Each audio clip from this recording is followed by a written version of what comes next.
Here's something really funny. Look at me in 1989. How about that mullet?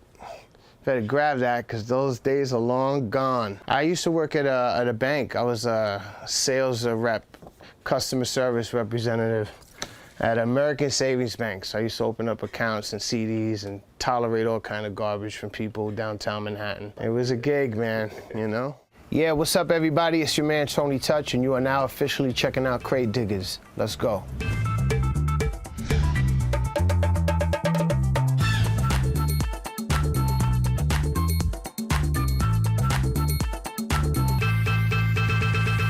I would say it all started back with my mom. She was, you know, she used to be a disco queen. She used to go, she used to club, she used to dance, she used to hustle.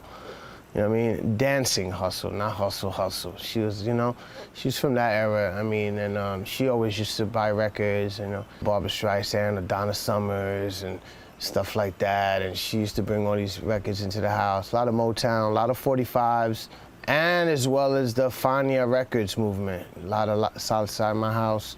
And of course, you know, they used to collect those records as well. So we already had a record collection in my house off of that. I wanted to show you this one, my favorite artwork probably of all time, Africa Bambaataa, Renegades of Funk 12-inch. Ironically, very similar to the new album I just dropped, The Peacemaker 3, Return of the 50 MCs. Notice how in the upper right-hand corner we have issue number 100, and here, issue number 1. We have myself in the middle, surrounded by my comrades. And here you have Bambaataa busting through the scene, surrounded by his comrades. Quite similar and unplanned. I didn't really think about it. I guess subliminally, it just came out that way, which is pretty crazy.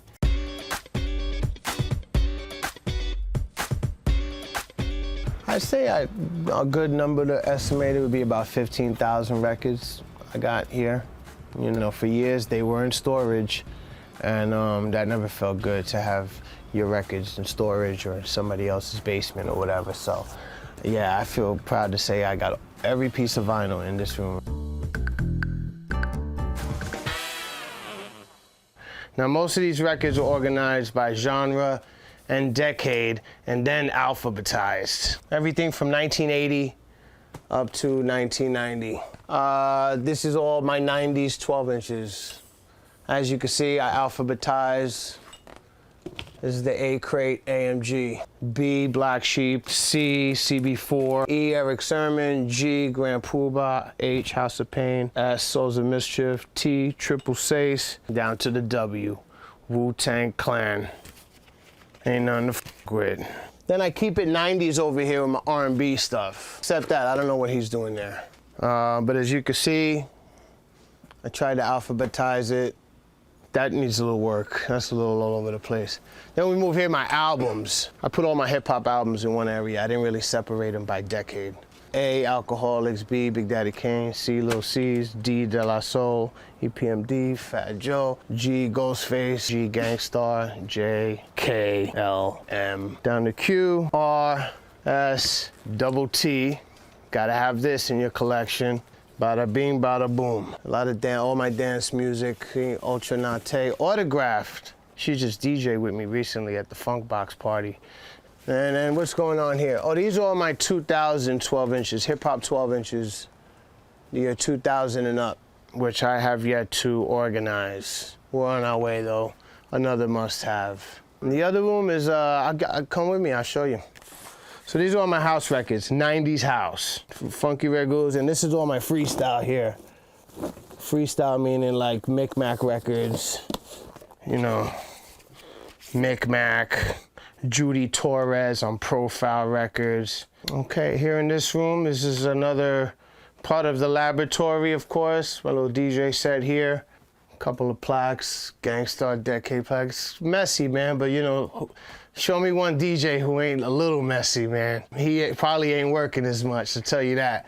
But these guys here, this is like my rare records, you know, Duke Ellington. This is like my obscure joints all here.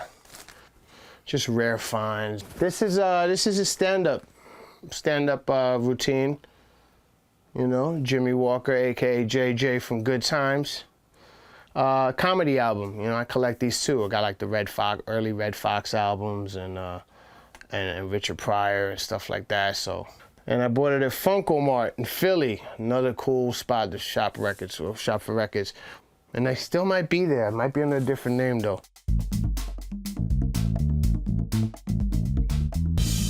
Japan is definitely one of those places where, you know, I really enjoy shopping over there, whether it's for kicks or records and stuff. And I remember one time, at one point I was really into like collecting reggae 45s. Like I got like thousands and thousands of them.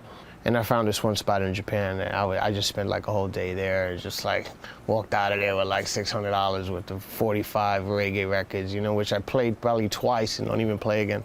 Oh, this is interesting. This is the original Capicu record for Peacemaker 2. One of a couple of hundred that were pressed up, and it still has a Tommy Boy logo. Capicu did not come out on Tommy Boy, neither did the Peacemaker 2. It ended up coming out on Koch Records. But originally it was planned for Tommy Boy Records before he sold the label and moved on. This is one of the last records pressed up on Tommy Boy Records, and it was mine. So that's pretty interesting. They sell online for like $30, it's 12-inch.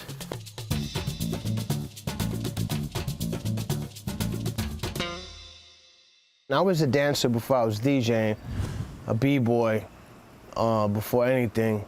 And then it eventually got to a point where I just wasn't content with how the DJ was delivering the music to me. And, you know, I was in the clubs and maybe the record had cut off too quick, or he would take it out right before the break or during the break.